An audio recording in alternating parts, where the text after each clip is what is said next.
Hello, everybody. Great to see you. My name is Erin Baudo Felter. I am the Vice President of Social Impact with Okta. We're a technology company. Our vision is to enable any organization to use any technology. And we're going to be talking a lot about things that I care a lot about today. And I'm very thrilled to be here along with Oliver Hurst-Hiller, and I'll have him introduce himself now. I'm Oliver Hurst-Hiller. I'm CTO and head of product at DonorsChoose.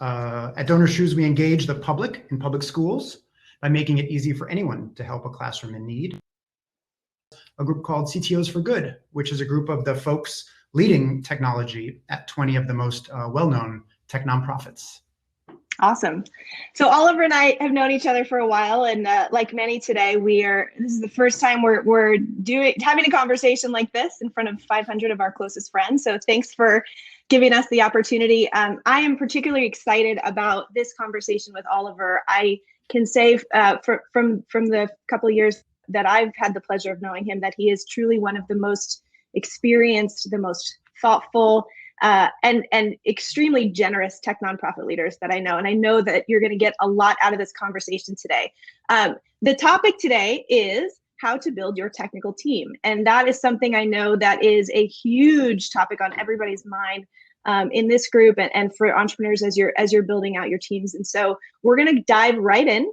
And we're going to start with challenges. So for Oliver, for you, what are the major challenges that you've faced as a leader of a tech nonprofit team, and how have you addressed those and tackled those? Let me first say a big thank you to you, Erin, for leading today's conversation. I'm so grateful for all you've done for the social impact tech sector with Okta and beyond.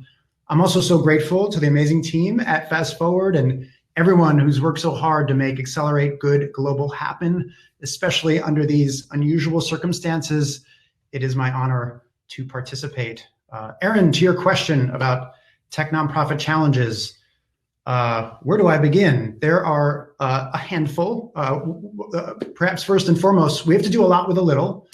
Our budgets are much smaller than our for-profit peers, but our plans are no less ambitious. We have to hire tech talent in a tight market, all while paying below market compensation. Very often, we are working with a leader, founder, and a board, and other leaders on the executive team, and many colleagues and other stakeholders who have never before managed or collaborated with a product development organization. So we need to patiently educate all these key collaborators about tech product development, all while staying humble and learning from all of them at the same time. I'd also add that, even if your org is successful, it may not throw off profit that can be aggressively reinvested in product development in the same way that folks may take for granted in the private sector. So for example, DonorsChoose is raising about $150 million a year for classrooms nationwide. Yet our combined engineering and product and data teams are just about 22 people. And $50 million run rate businesses go, we have a pretty small team. But by tech nonprofit standards, we have one of the bigger technical teams around. Before we go on, let me clarify something. You'll probably hear me use the phrases product and product development a lot. These terms will likely be familiar to folks in the tech sector for sure. If you deliver social impact through technology, we're used to calling your offering to users and customers your product, and we often refer to the act of building it as product development. Great, wonderful. I love that last note. I think it's sort of a demonstration of something that we talk about a lot at Okta, which is, we truly believe, and we see it every day, that every company, every organization is becoming a technology organization. It doesn't matter what you do. It doesn't matter what business you're in. It's all heading that way. And so, what organization is that you need technical talent. So let's talk about hiring. Many tech nonprofits are thinking about how they can make their first technical hire. It's a big decision. It's an important one. In your opinion, what qualities should founders be looking for in those technical hires, and how, both in the leadership roles and also the non-leadership roles in the organization? For me, number one, maybe even number 1, 2, 3, 4, and 5. For me, number one is mission alignment. If the person you're talking to is not passionate about your mission, it's not going to work out. You can stop right there and save your time.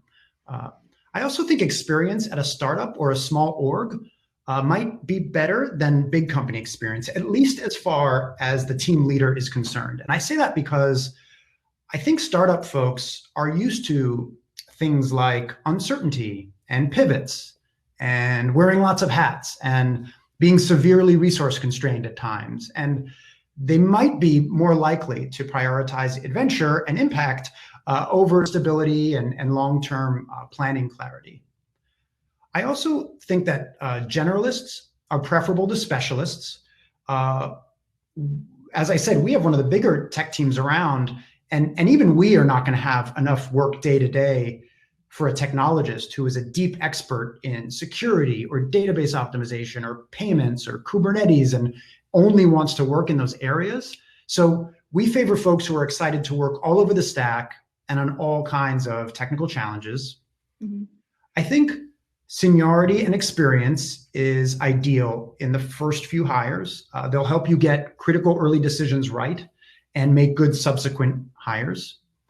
Something I feel strongly about is that technical leaders have the ability to speak to the founder and other organization executives in plain English, in business terms they can understand, as opposed to flexing their technical depth in every conversation, with all the jargon. And ideally, the leader you bring on board is a thought partner who can help the organization leaders solve business and operational challenges, not just dutifully execute on someone else's ideas.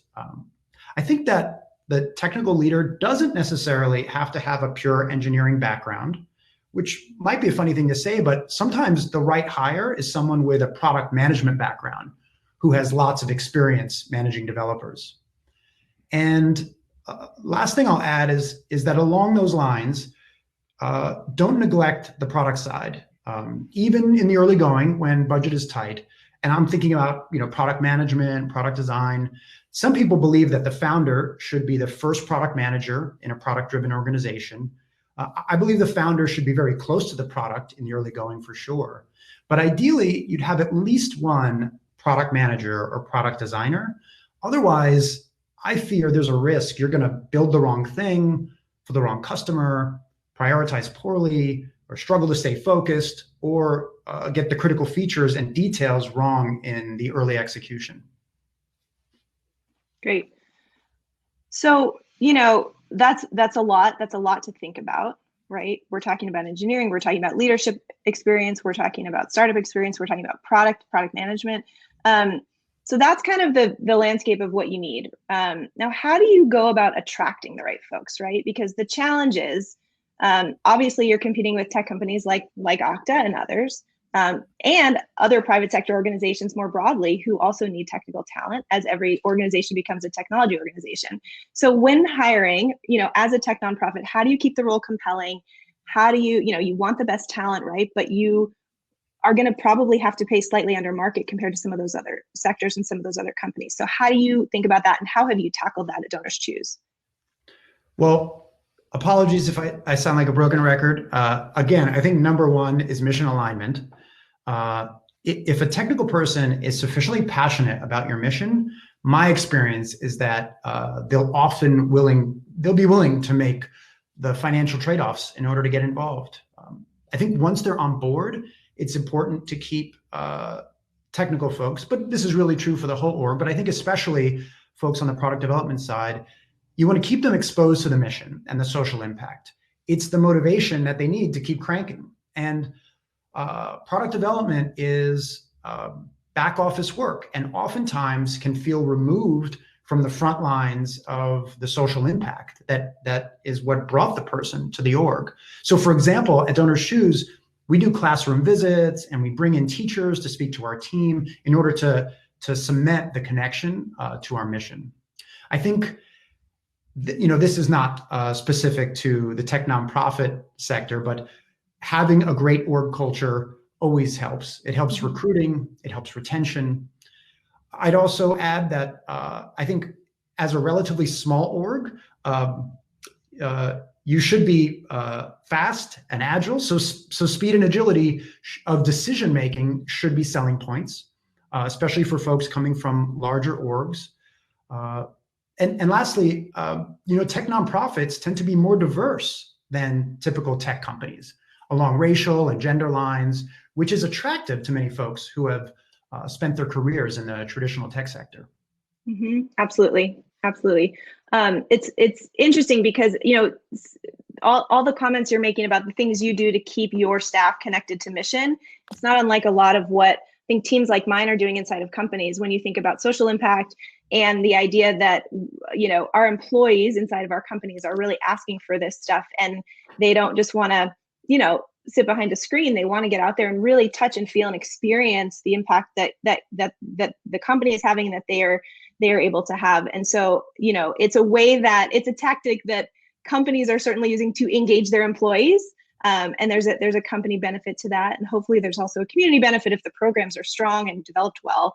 And I think in particular for tech nonprofits and organizations like DonorsChoose, the opportunity to connect to mission and to visit classrooms and to see it and touch it is so compelling and so powerful, that I absolutely understand how that can sort of mitigate some of the other challenges that you might be facing in terms of that attracting talent topic.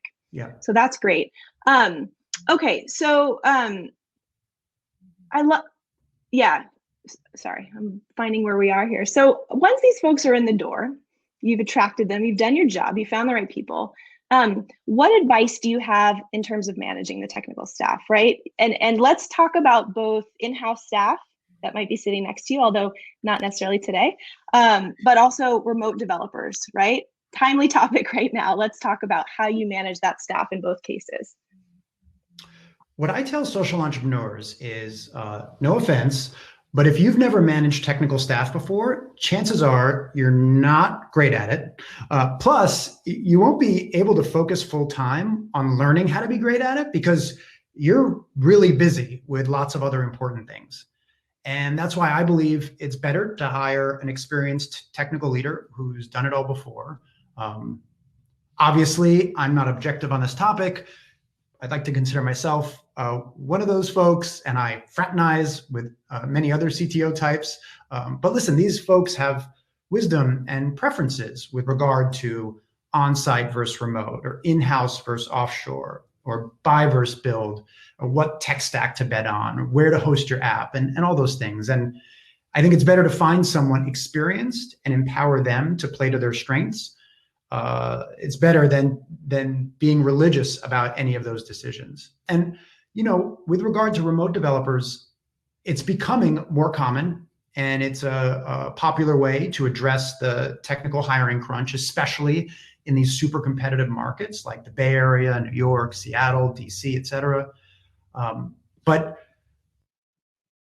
about it, as we're all about to find out, working remotely is harder than working on site for both the developer and the manager. And new remote hires fail more often than on-site hires. So my advice in that area is to look for folks who have successfully worked remotely already, because that's a strong signal that they can work remotely successfully with you and that they'll enjoy it. Yep, absolutely. That's great. So you mentioned in that last point that that new hires fail more often than on-site if you don't hire the right person, right? You see that failure rate in those hires. And so I want to kind of pivot a little bit, but I want to talk about failure. Failing fast, we've talked about this a lot today, I think in various panels, but failing fast is a concept most of us in the tech sector, understand, are comfortable with, right? The idea of getting something out the door, trying it, getting feedback, making it better. And we know that failure in the nonprofit context is sometimes harder. I mean, Reid Hoffman actually spoke about this morning a little bit. It's, sometimes it has to do with the culture, and that's one thing, but very often I think the challenges are grounded in restrictions around funding, right? Restrictions around donor expectations about what's possible.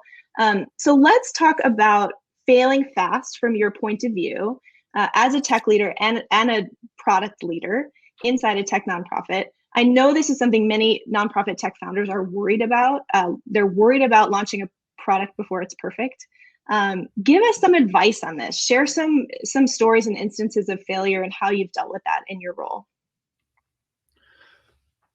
I think that all of the lean startup principles apply equally to tech nonprofits. It's so critical to quickly get something in front of real users and then iterate. So entrepreneurs should endeavor to build really as little as possible before getting real feedback from the marketplace. And I tell social entrepreneurs, no offense. By the way, I seem to have to, I guess it's a thing about giving candid, direct feedback, is I often have to lead with the apology. But I tell them, no offense, but it's almost certain that your initial idea is not perfect, and its first contact with reality might be rocky, but that's where the learning is. And you've just got to get something out there in order to gather data, and then you can adjust your plans accordingly with feedback from the real world. DonorsChoose was founded 20 years ago, if you can believe it. And back then, there was so few pre-existing services that could be leveraged. Not only was there no cloud, but there was no YouTube, no Facebook, no GitHub. Even processing donations wasn't easy. So a lot had to be created from scratch.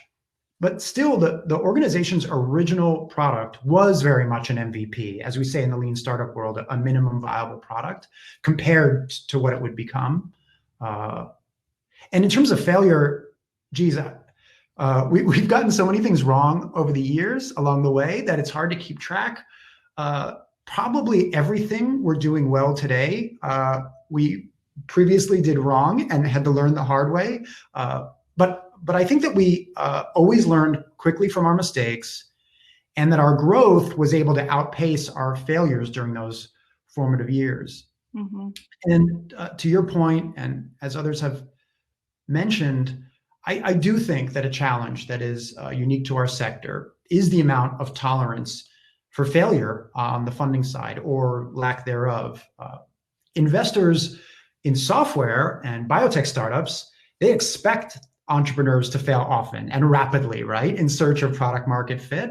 However, I fear that in the traditional nonprofit funding model, there's just a lot less tolerance for failure. And it really would be great if this evolved, because it is now widely accepted that if you're not failing often, you're not moving fast enough or being bold enough. And especially when it comes to product development, it's driven by experimentation, failure, and iteration.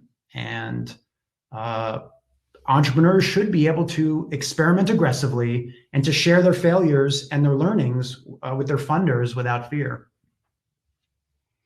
Yeah, absolutely. And I know there's some funders in the where are those funders, and then how do we tell more of those stories, right? So that more funders engage in this kind of these kind of investments that allow for risk and that allow for failures, but also so that there's some comments here about how hard it is even in tech nonprofits to just like build that culture of truly embodying fail fast and truly accepting it and like internalizing it in your culture. And so, I think more stories would also just help organizations to do that kind of culture work.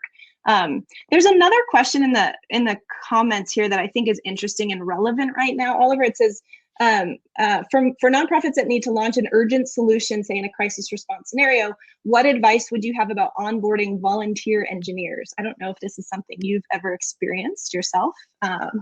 What do you think about that? I think it's great that many people want to volunteer technical skills. I think it's admirable. I commend the folks who do it. I think there's scenarios in which it can work really well. For example, if the project is tightly scoped and caters to the expertise of the volunteer, and the volunteer is empowered by their management to commit until it's fully done. For example, I believe Okta has volunteers who will help nonprofits integrate Okta technology pro bono, and this approach meets all the parameters I mentioned. And in fact, our IT team at DonorsChoose has benefited from the program, so thank you. Personally, I haven't had a lot of success with volunteers on the product and engineering front. I think that interesting problems and important work tend to need full-time ongoing attention. So perhaps the difference is that product development work should truly be unique to your org, whereas IT projects are often more similar across orgs. So it can be hard for someone to just drop in on the product development side and be successful in a limited time frame. But Erin, if I may, can I turn the conversation around for a moment, and can I ask you, what's your take on this from the company side? Yeah, there's a lot of interest. There's a lot of interest in technical talent inside companies using their skills for good. In my mind, there's two big challenges that I just don't know if we've cracked yet. One is scoping and one is scale. So we're always looking for good sort of intermediary partners or bridge partners, as I would say, organizations like Fast Forward or Full Circle Fund, who have these programs to help with that scoping and help with that engagement to sort of level set between the two sides before you even start working on anything. But it's challenging. It's challenging because there's such a desire, and I think that it's so delicate. You have to be able to deliver a real value to the organization, and it's very hard to achieve. So we're OVO is another platform we have started to work with recently, just on that scale piece of like, can you deploy developers to open source software projects at scale for mission-driven organizations? So we're very interested in experimenting and trying things, but those to me are the two big challenges. So I know we're just running up on time, so I just want to leave us maybe with one last question, which is turning to the audience and folks with us today who are technologists and they are considering going to work for a tech nonprofit. What do you want them to know going into it? Last thoughts. They should do it. It's immensely fulfilling.